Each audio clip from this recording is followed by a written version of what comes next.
Hello, hello, hello, hello, check. I just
Hello,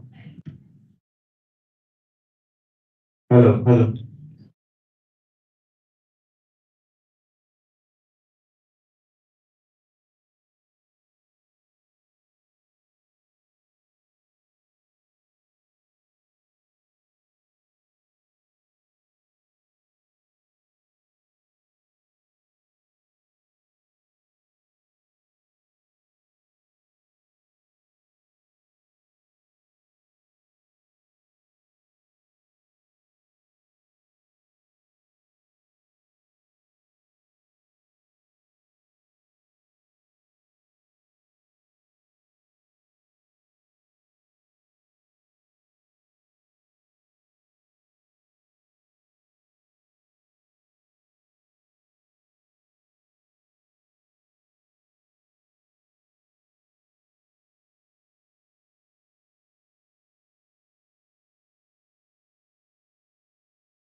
Good evening, respected director, honorable guests, scientists, technical, administrative staff, and research scholars.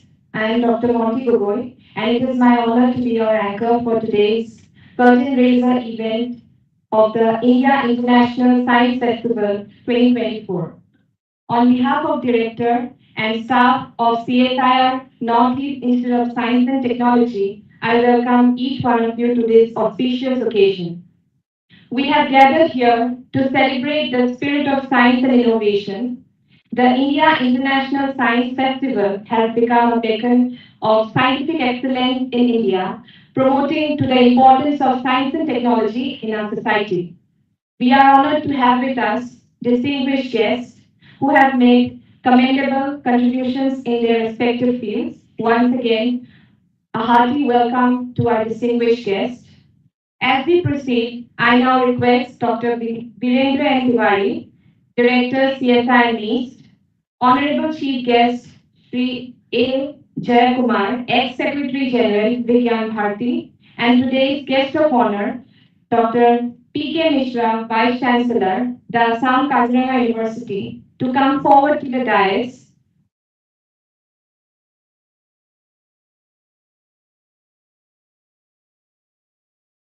We also have with us Air Commodore R. Irving, AOC 10 Wing, Air Force Station Jorhat. Thank you, sir, for being a part of today's event.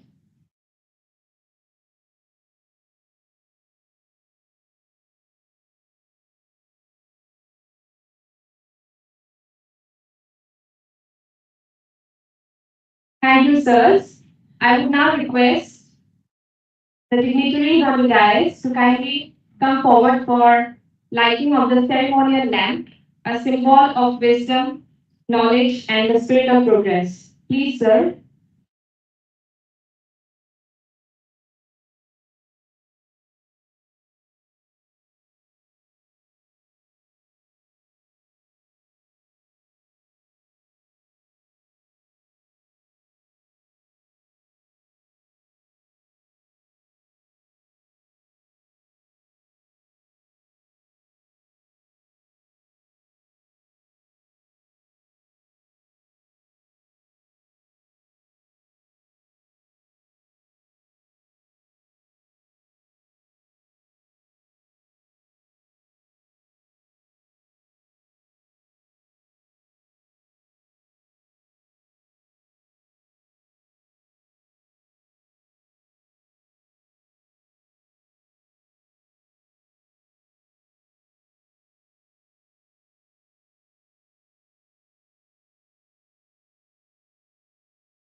Thank you, sirs. Thank you, ma'am. We are privileged to be in the presence of such illustrious dignitaries today. I would now like to extend our warmest welcome by requesting Honorable Director to felicitate today's chief guest.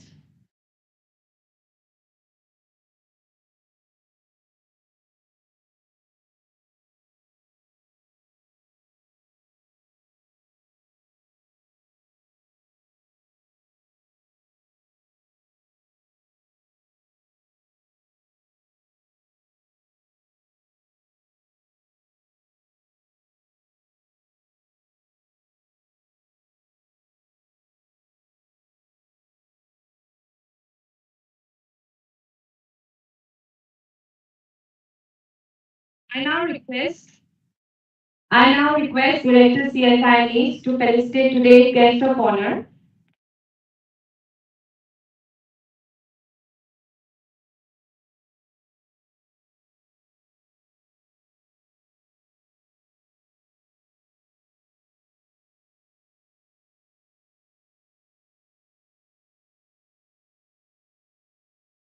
I request Air Commodore R. Irving, AOC 10 Wing from Air Force Station, Jorhat, to kindly come up on stage.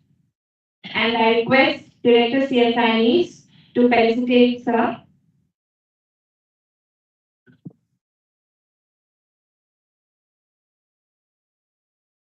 A hearty welcome to you, sir.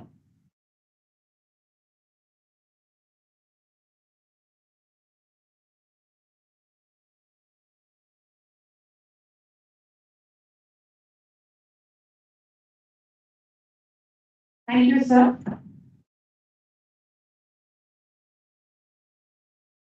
To set the stage for today's event, I invite Director CSIR-NEIST to give the welcome address.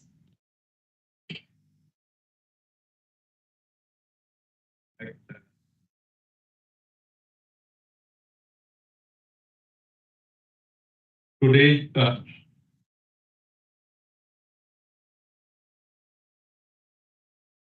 today, today's chief guest, Sri Jay Kumar ji, our guest of honor, Vice Chancellor of Kaziranga University, my dear colleagues, the special guest today in audience, Air Commodore Sri Arvind ji, students, very good evening, namaskar, and welcome to this outreach event, which marks the start of the festival which is uh, going to end today, the festival month, starting from the Durga Puja, the Pauli, we have the Chhat Puja going on today, last day of the Chhat Puja, and we have the another celebration in our colony for the celebrating the different functions. We are starting today a new kind of the festival, which is the festival of making modern India. The festival which aspires to make our country Viksit Bharat. And this is nothing but India International Science Festival, which is going to be held in Guwahati, first time in the Northeast, and there cannot be more privilege and honor to have a chief guest who had been the architect of the India International Science Festival a decade back. Now, after raising the flag of the India International Science Festival, he is working for the other requirement in the society, none other than Sri Jay Kumarji. We are very much grateful, sir. Thank you very much. In very short notice, you could make it from Trivandrum to the other part of the country, quite far, a long journey of more than several hours, and be with us for the curtain raiser of India International Science Festival. The guest of honor is Dean of Science and Engineering Education in the country, a person who had thought of establishing a private uh, university now, an institution, KIT, and subsequently moved to establish and propagate science and engineering education in the part of the India which requires most, the Vice Chancellor of Kaziranga, Assam University, Jorhat, Professor Misra. We are also very much thankful to you, sir, that you could make it today.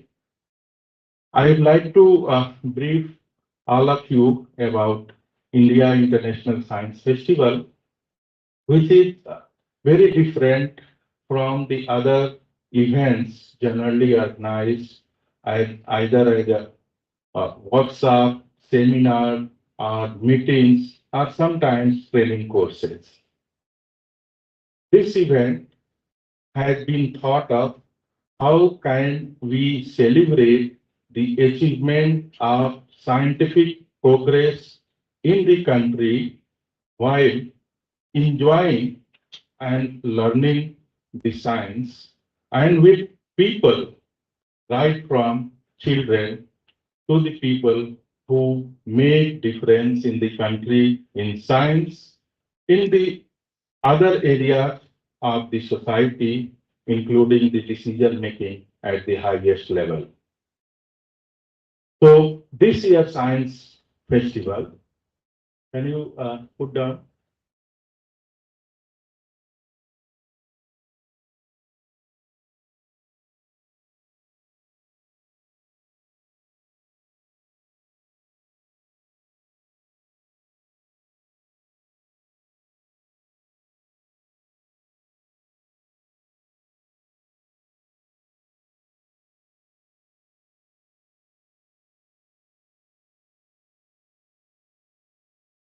This year science festival, as I said, is going to be held from 30th November to 3rd December in IIT Guwahati with patronage of Honorable Prime Minister to Honorable Minister of Science and Technology, Honorable Chief Minister of Assam, and several other dignitaries holding the higher positions in science and academics in the country, the secretaries of the science departments, the principal scientific advisor to the Prime Minister, and so on.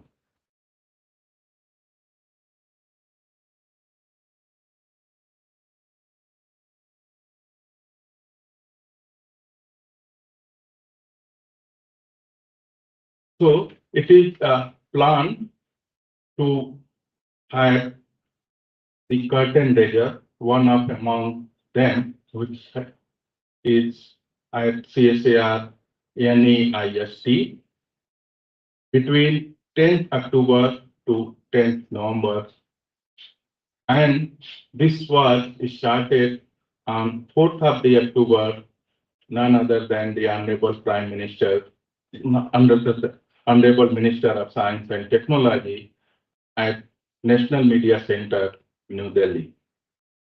We have many other programs popularizing this event so that the excitement of the science is not only with the scientists, but it reaches to the armed army who are the main cultivator of the science, who are the main people through whose taxes we are able to pursue the science. And all this will end when we celebrate at Jorhat reaching to the IIT Guwahati. One of the special event of the India International Science Festival is erecting Chandrayaan, which will be a museum of moon, and this is especially being designed in United Kingdom, will be glittering and be seen far from the Guwahati, but the details of that can be seen in the campus of the IIT Guwahati, and therefore you all must think and see that how the moon's outer surface looks like and the place where Chandrayaan 3 landed, providing lot of information about atmosphere to the soil of the uh, Chandrama, or you can say lunar surface. It consists of science and technology expos. There will be hundreds of the expositions where you can participate, you can learn what our country in the recent time and previously delivered for the benefit of the society, and what and how are we planning to take science to the bigger height. And this will be attended by large number of people, expected at least 25,000 per day footfall, who will be visiting the exhibitions and the other stalls, interact with the scientists, as well as the policymakers. There are 20 thematic meetings which will be held parallelly, and anyone and everyone can register for it, attend for it, and as well as put their views, learn from the speakers, experts, peers in the different areas. This starts from minister, secretary, and CEO interactions. So this is a kind of a plan where we will bring academia, scientists, the policymakers, and the industry together. The second one is very much relevant to the Northeast, and it focuses on science and technology for and of Northeast, and named as Science Odyssey of Northeast India. Similarly, there are many more, and you can read all on the screen. It may take longer time, but you can see that there are several kinds of the event like Vigyanika, where one can have the science literature festival.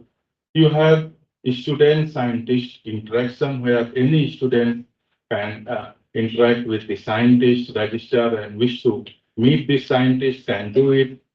Gurukula, where the teachers of the science will be told about the new progresses, new ways of teaching science, and the new development in the science so that we make the good capacity building.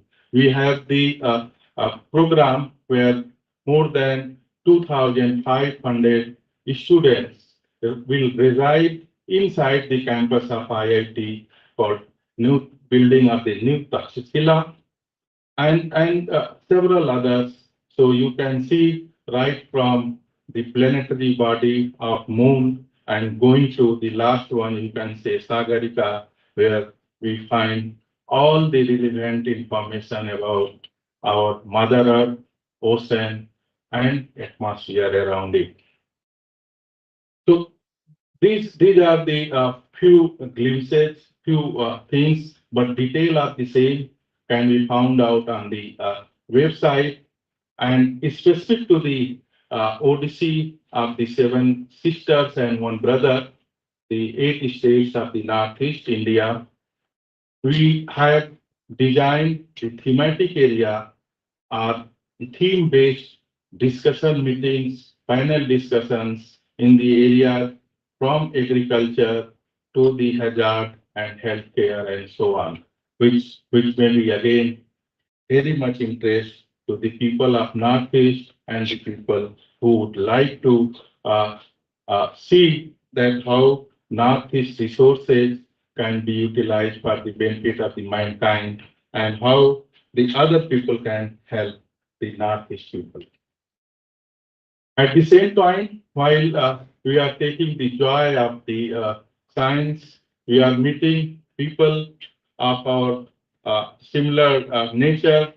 We have also possibility of tasting the foods of the entire Northeast, and we plan to have the stalls all across the pavilions where one can move from one stall to another stall and taste the delicacies of the states of the Northeast in general. In evening, while you feel tired physically and excited mentally, you can have a possibility of seeing a show which is planned to be done utilizing hundreds of the drone and will show how through leisure Aryabhatta to present science paradigm. That will be much more interesting. And entire day with the help of Ministry of Culture, central as well as the state ministry, we plan to have the cultural event, especially by the well-known performers of different states, and therefore it makes real place, real time for festival, real time for the celebration, and real time to know each other, to meet each other. And with this, I thank all of you and take the opportunity to invite all of you once again to the conclave, to the Festival of Science, which is 10th of its series, and much more about it will be told by our chief guest, who had been the architect of this India International Science Festival. Thank you very much. Jai Hind.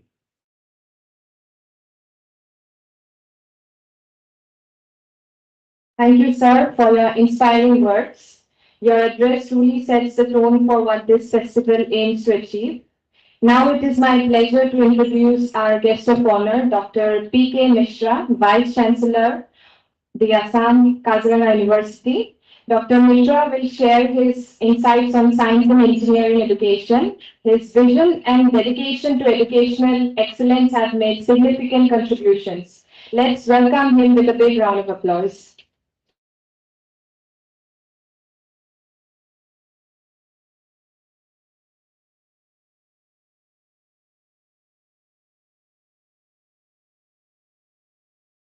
Very good evening to everybody. Dr. Tiwari, thank you for inviting me to this very prestigious occasion. Sajay Kumar, the architect of India International Science Festival, the chief of Airbus Jorhat, the distinguished scientists and researchers of a very prestigious institute in the northeast part of India, NEIST. Friends, the topic given today to me is science and engineering education. After this year's Nobel Prize in Chemistry, I wonder whether we can have a differentiation between science and engineering, or it will be clubbed together. You all know this year's one of the recipients of Nobel Prize in Chemistry is a BTech, MTech, and PhD in computational science, right? Computer science engineering. And he is not a academician or a researcher presently. He is a CEO of a company. So he and a few other researchers could get a Nobel Prize in chemistry, of course, computational chemistry. So the purpose of telling this is that gradually, probably we have come to a time when there is greater integration of science and engineering or technology. And it is going to do in a much bigger way. And probably in next decade, we will find there is a complete integration of science, technology, engineering. And they are advancing towards making life easy and creating wonderful contribution to the society. We all know, and probably all of us will agree, that any developed country today in the world is a developed country because of a strong focus on education and specifically higher education. Think of US, Europe, Australia, Japan, Taiwan. They are technologically so advanced or scientifically so advanced because they have a strong system or strong history of higher education, specifically in the field of science, engineering, medicine, technology. So why? And it can be attributed to historical reasons. You see, we got independence only 76 years before. So before independence, what was happening? We were ruled by Britishers. And mostly the education system or the higher education system in this country, if I am correct and allowed to say so, was designed to create administrative support staff for governance. And there are very few islands of excellence in science or engineering or technology. I don't know whether it was done by design by Britishers. They might thought of a threat perspective from the brilliant minds of Indians that if they are educated in higher education, science, technology, or engineering, they might surpass any of the European countries or developed countries. So with that history, again I repeat, if you see the pre-independence era, the importance was on mostly liberal arts, which was ultimately creating support administrative tasks for governance with less emphasis on science technology. Though there were few top level engineering colleges or science institutions, and some of the top level scientific research establishments like TIFR and Indian Institute of Science, because of corporate support, was established. Now, post independence, India saw the emergence of more focus into science and research. We created CSIR, Department of Atomic Energy, ISRO. So all these organizations were created, ICMR, and the scientific research started in a big way post-independence. With that focus in mind, the engineering education was probably would not given that type of importance. If you see the history of engineering education in this country, wherein few IITs and NITs, we didn't venture into engineering education in a big way, maybe during 2 to 3 decades of post-independence. And thanks to, I always said, thanks to a visionary chief minister like Sri Gundu Rao, who was instrumental in supporting private sector to participate in engineering and technology education in a big way in a state like Karnataka. That's probably one reason why we call Bangalore to the Silicon Valley of India, because of large number of engineering graduates and the availability of technical manpower. Many world leaders in technology, they are establishing their industry in Bangalore. So today, within 76 years, if you see, there is been a shift from traditional science education to engineering education in a big way. Why? You see, if I am allowed to tell from my experience, when I was a student of chemistry in Utkal University in 1986, I was among 24 students in Utkal University in chemistry. We had 24 seats in the chemistry department in MSc. And Utkal University is supposed to be the best public university in the state of Odisha. If I see today, among 24 students who are educated or given teaching in chemistry, hardly 4 or 5 students are pursuing chemistry as a career because of lack of opportunity.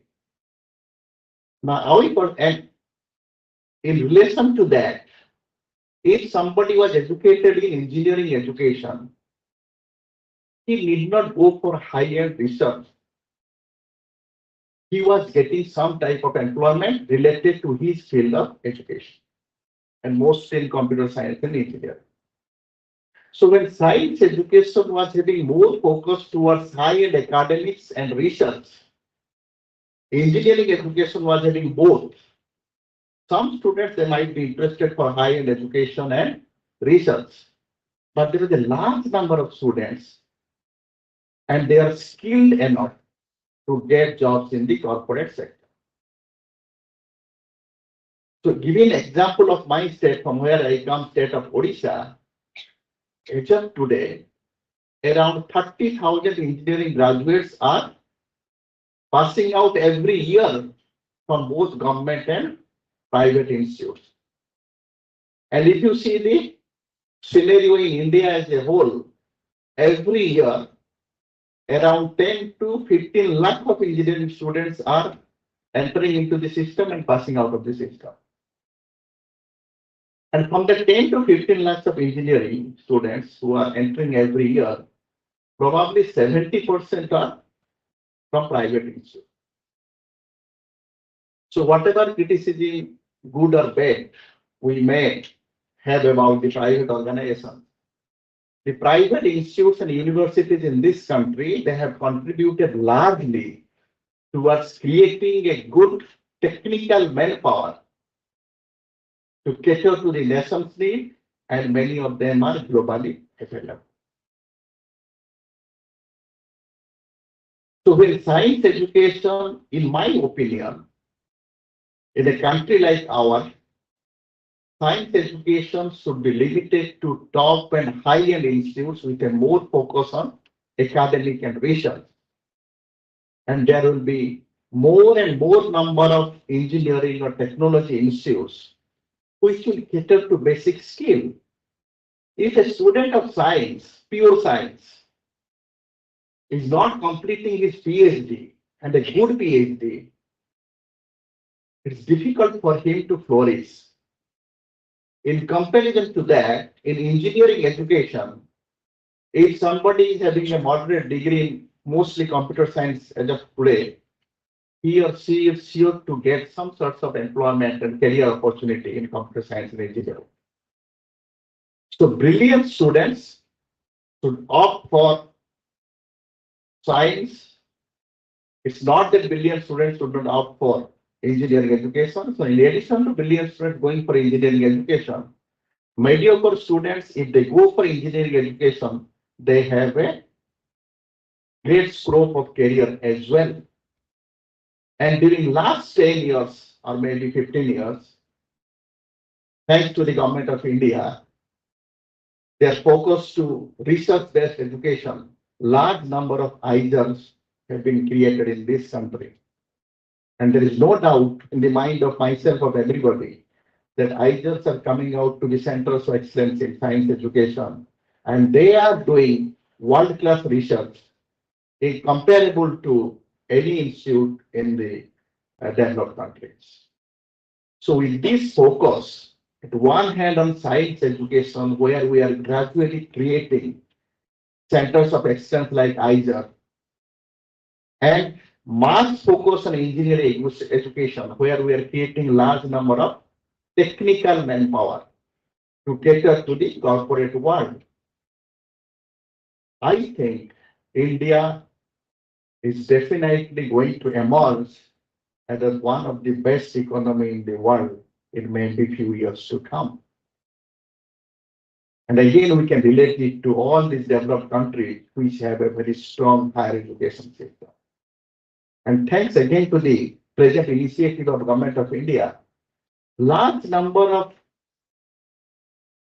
universities from abroad, they will be establishing campus here in India itself. What is the scenario today? Many students from this country, they are going to outside. But if high-end institutions from outside, they are coming to establish campus in this country, probably will attract students from all over the world to our country. And that again is going to contribute in a big way to our economy. And I don't know whether all of you know or not, almost 1/3 of the GDP of Australia is from higher education import. So higher education revenue contributes largely to the economy of Australia. And we know more than 1 lakh of students or 2 lakh of students are going to US and Europe every year for higher education. So fortunately, the last 1 or 2 decades, it has seen strong emphasis on science and engineering education, both at the class level and at the mass level. And this is going definitely to impact in a great way for India to emerge as one of the largest economies. Thank you very much. And I once again thank the NEIST authorities and the director to invite me to this stage. Thank you.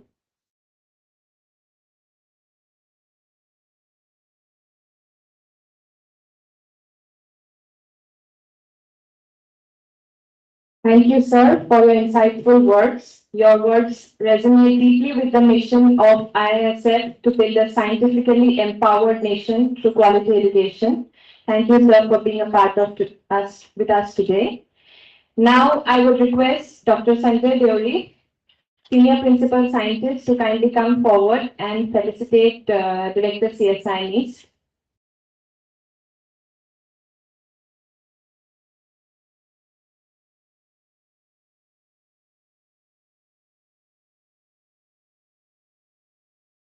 Now we move on to a very special moment, the release of the IISF 2024 documentary. To mark this occasion, we are privileged to have with us Honorable Shri A. Jayakumar, Ex-Secretary General of Vigyan Bharati, who is our chief guest for today's occasion. He will also share his remarks. Shri Jayakumar has been an inspiring advocate for scientific awareness across the country.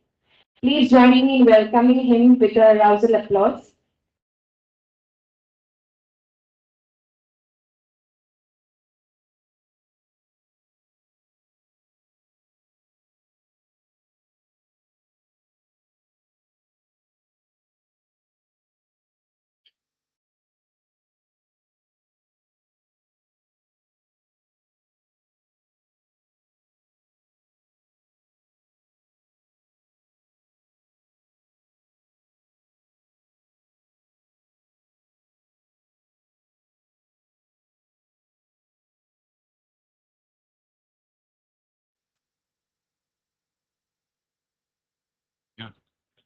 লাইটটো বন্ধ কৰিব পাৰি এই লাইটটো বন্ধ কৰি দিম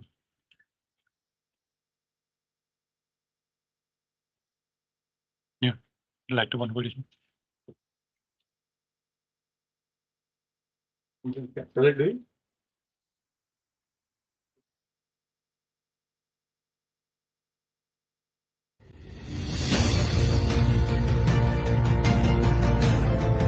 The India International Science Festival, IISF, is a grand celebration of India's achievements in science and technology. It is an initiative driven by the Honorable Prime Minister Narendra Modi ji, as a part of his vision of utilizing scientific research to serve humanity. The 10th edition of IISF will take place at IIT Guwahati, Assam, from the 30th of November to the 3rd of December 2024. IISF 2024 is being conceptualized by the Ministry of Science and Technology and coordinated and organized by the Council of Scientific and Industrial Research, CSIR, in association with other government departments and Vigyana Bharati. IISF stands as a symbol of inspiration and collaboration, offering a unique platform for scientists, researchers, students, and science enthusiasts to share knowledge, exchange ideas, and forge new connections. The theme of IISF 2024 is transforming India into an S&T-driven global manufacturing hub. The journey hereafter, the journey from here onwards, is going to be primarily technology-driven. IISF 2024 aims to foster a prosperous Bharat in harmony with modern infrastructure and nature, ensuring opportunities for every citizen to reach their potential through science and technology. This year's festival will feature 24 distinct events. Some key highlights include Focused S&T for the Northeast, Museum of the Moon, Global Manufacturing Summit, Students S&T Village, New Frontiers of S&T for Viksit Bharat 2047, Women in S&T, From Development to Leadership, Empowering the Youth, Mission Startup, Minister Secretary CEO Conclave, Reimagining Bharat Exhibition, International Science Literature Festival, Science Through Games and Adventures, Northeast Food Street, LED Light Show, and Northeast Cultural Fest. Join us on this extraordinary journey into the world of Indian science, technology, and innovation. Be part of this historic movement. Explore, learn, and embrace the wonders of science at the India International Science Festival 2024. Visit our website at www.iisf2024.in for more details.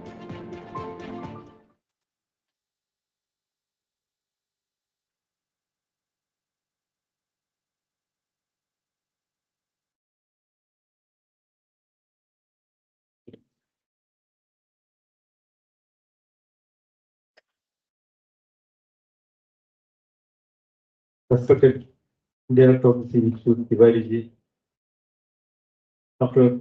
Nishaji, to the scientists, my dear students and friends. I think after going through this small documentary or video, you could understand what is the IASF, India International Science Festival. You all know that India is a land of festivals, either temple festivals or arts festivals, even film festivals, science film festivals like that. So this IASF started in 2015 at IIT Delhi.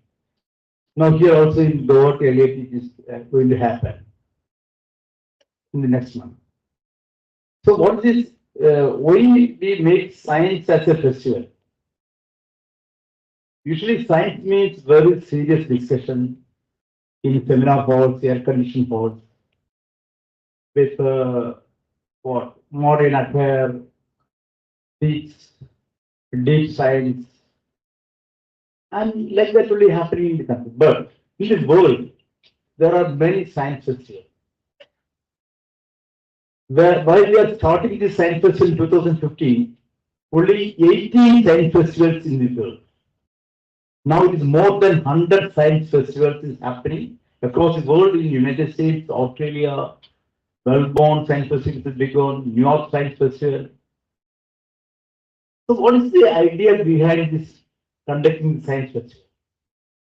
Bringing the common people also in the path of science. They may not be knowing the scientific jargons, but they can tell what they want for their sustainable life. That depends on the science. If something is happening into you want a treatment in the hospital, doctor will prescribe for a MRI or ECG. Somebody going through the MRI or ECG or any such test, they don't know what's happening there. People simply going to the lab or the test, the hospital, everywhere, and what the doctor is telling, they are understanding. They never met with the inside science, what is happening there. But people should know the science also. What is the problem in understanding? Only educated, high educated people only know the science. But the crux of the science can be understood by common people. So bringing the common people to the scientific stream, that was the idea. So initially when we were starting the science festival, we used to bring students from the villages. Still I am remembering that in the CSIR-NP National Physical Laboratory in Delhi, when we are conducting the second Indian Science Festival, hundreds of students came there from the villages across the country. First time they are seeing the metro train. First time they are seeing that. First time they are seeing a big city in Delhi. The students from across the country has come over there and witnessed the scientific exhibition happening. Once I have asked the students from the Middle East countries, Indian students only. We have conducted a test and after winning the test, we have taken nearly 20 students from the Middle East country, Bahrain, brought to the India ISR, Space Research Organization, for a visit there. While entering into the ISRO Bangalore, I asked them, I interacted with the students. They want to become an engineer, they want to become a doctor like that. But they have gone inside, seeing science, space, what the research is, interacted with the and at that time, Dr. Radhakrishnan was the chairman of ISRO, K. Radhakrishnan. And he himself came out of the meeting and he interacted with the students. After interacting with the students and the space line, knowing the space line, these students, the thought process of the students has changed. I have seen that a student touching on the sand, the soil of that land, ISRO head office, and he put it on his eye. He is after seeing and understanding what ISRO is doing. It is inspiring, and students have make a promise that we all become the scientists. All 9th, 10th, 11th class students. So, how this young generation can be inspired? Seeing the science, understanding the science. So, India International Science Festival is not for only for the scientists. It is for the common people, for the students, for the youngsters. All of them can come and witness see what is scientific contribution happening in the country. And another myth is there. What is another myth? India has never contributed anything to science. India is a poor country with nearly some 5-6 lakh villages. They have even nothing to say. They have no shelter, no food, no education. India has never contributed anything to science. That's not the truth. Indian contribution to the world of science is immense. We have never studied in our school what India has contributed to science. The roots of underdevelopment, a research PhD thesis by the Delhi University student. The roots of underdevelopment is written that in the 18th century, India has gone to the banks of Volga River for 17 products for the commercial products in 18th century. Adar Dharmawal has written that in the 18th century, the women education in India is more than the male education in now. The girls have studied more number has gone to school than the boys in the 18th century. What we have understand now about India is not the real India. Real India is different. You look into the Ayurveda, science of Ayurveda, science of life. Even now, the United Nations organization everything accepted that the surgery, father of surgery is Sushruta. Not the Western. Father of surgery, Sushruta has done the first surgery in the world. Like that, in astronomy, you go through the astronomical things without any instrument. The distance between the sun and the earth, the circumference of the earth, everything has written in the Ayurveda in 493 AD. That means in the 5th century itself. It's written. So India has contributed rich. Now our Dr. Mishaji has told that now we are creating the universities are coming. Western universities are coming to the Indian campuses. And foreign students are going to come. So that's not a new thing. This is exactly what is going to happen, no doubt. But in the Nalanda University, it is happening in Bihar. Nearly 23 countries, students from the 23 countries, they have come to India 6 months before to get the admission in Nalanda. 1:10. 10 students have a teacher. Just in the Nalanda University. Getting an admission in Nalanda was prestigious to the world community. So now we are inviting the foreign universities to come over. We have our own university, prestigious university, in which the foreign student needs to come. So we lost this thing. India is not like that. We have to regain. We have to rebuild India. We have to make a new India. That is the ultimate motive of the new science and technology policies and new education policies. How a new India can be built. What are the things to be taught to the younger generation? In the foreign universities, if you want to study physics, along with the science, you can study music also. Why it is needed for the 5 years, 400 years for the engineering education? If a student can complete in 12 years, a brilliant student can complete engineering education in 23 years is enough. Why he has to study up to 4 years? If you go through the other people, Ramanujan even doesn't have a 10th class education. C.V. Raman, yesterday was C.V. Raman's birthday. C.V. Raman at the age of 70, he passed the MA post-graduation. So we need a total explosive change in the total approach of the Indian education, Indian research. That is, we have to recreate, a recreation of the Bharat is not only Nalanda, many such universities are in India at that time. So now the students are thinking about why we want to study here. We can go outside. What India will give us. Are they really proud of India or not?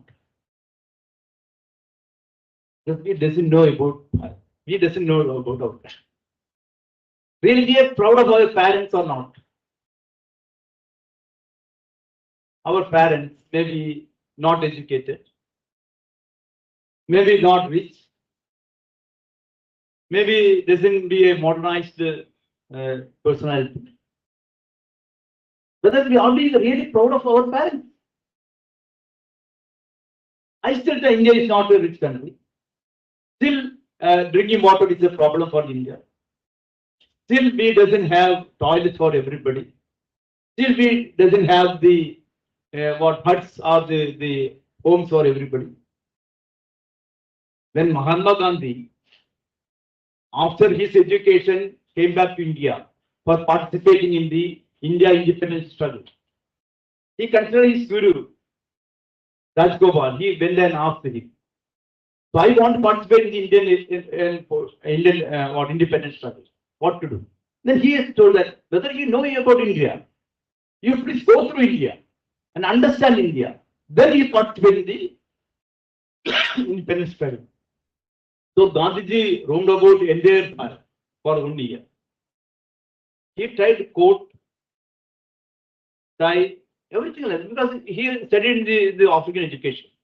He was the most modern person. He traveled across the world with the coat and suit. After seeing the Bharat, he saw in the railway station thousands of people are staying there, lying there. Then he asked why these people are not going to their home. And somebody told him they don't have any home to go. So they are staying in the railway station, in the bus stand.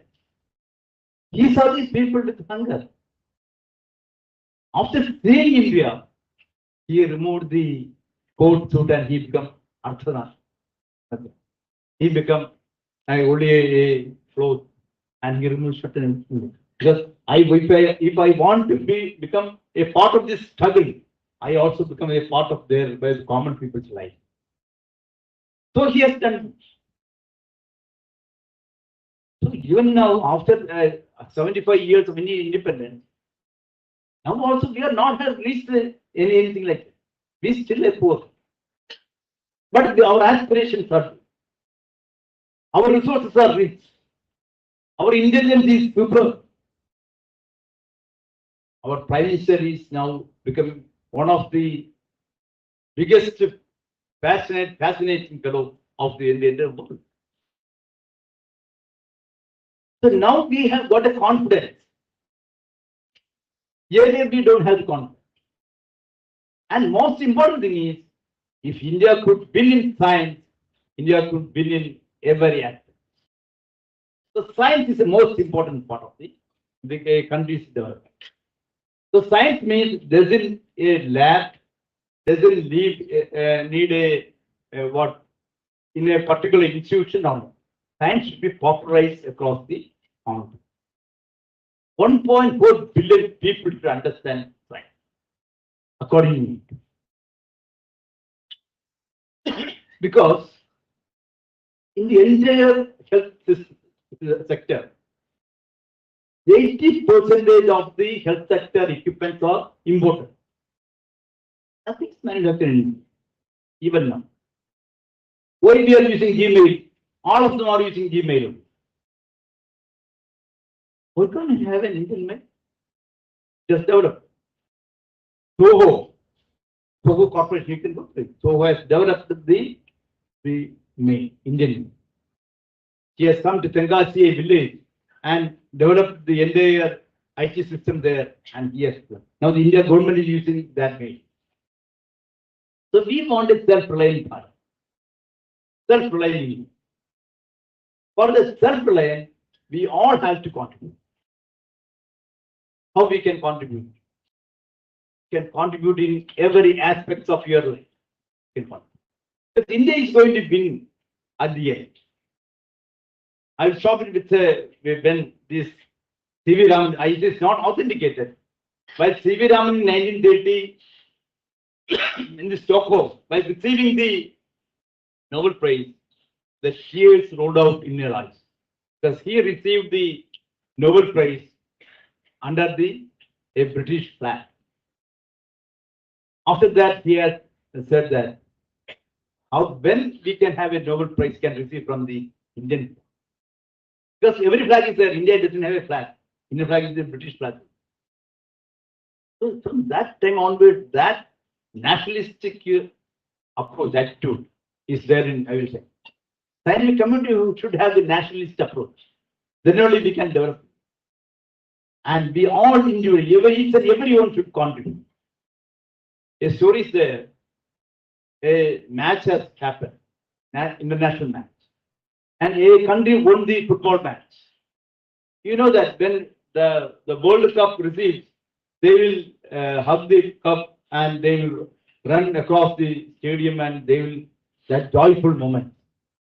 Out of the 11 players, one has not joined that joyful moment. And somebody asked, why you are not joined? And he's crying. He got the World Cup, the winner of the world, but you didn't join with us and you are crying. Why you are crying? He told that the 90 minutes entire match, I could not even touch the ball with my left, even one time. Because he could not contribute anything in that time.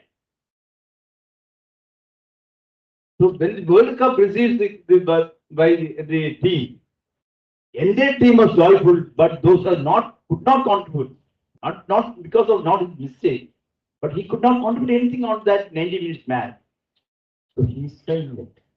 So India is going to be at the pinnacle of glory, as he said, in coming years. In economy and science, technology, in all aspects, India is going to be the #1 country in the entire world.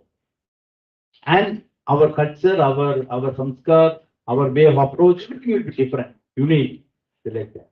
And whether then you can ask yourself whether I have contributed anything to make India the #1 country in the world. At that time, you also should feel that yes, I also contributed in my life, in my cooking industry, in my business, or in my education sector, everywhere, anywhere. I also contributed to make India the #1 country in the world. This is what message which I want to say. And this Indian Science Festival is a festival of the entire 1.4 billion people that are involved in that festival, and welcome you all to that festival. Thank you.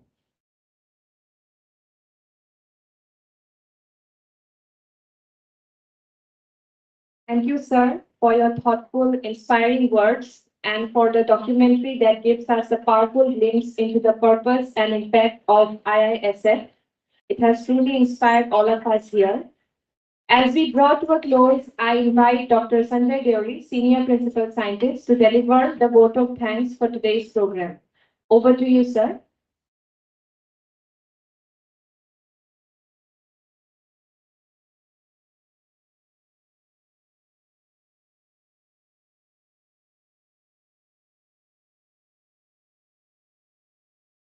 Good evening to all.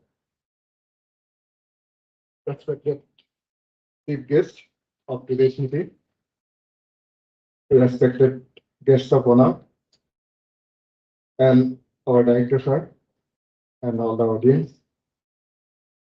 I feel very much privileged to offer my vote of thanks on behalf of the institute. We are thankful to A. Joy Kumar sir for being the chief guest of today's meeting, who has come a long way to attend this ISF curtain raiser program. We are also very much thankful to our beloved Dr. P.K. Mishra sir for his presence as a guest of honor for today's program. We are also privileged to have among us Air Commodore R. Arvind sir as our guest of honor. We are also thankful to our Honorable Director sir, Dr. B.M. Tiwari sir, for his constant guidance for holding this meeting. We are thankful to all school children, audiences, media persons, guests, and support received from different divisions, ICT, electrical section, administration for success of this meeting. I once again thank you all. Thank you. Jai Hind. Thank you, sir, and a heartfelt gratitude to everyone for joining us today. We look forward to your continued support and enthusiasm for the upcoming IISF 2024 in IIT Guwahati. I request everyone to rise from their respective seats for the national anthem.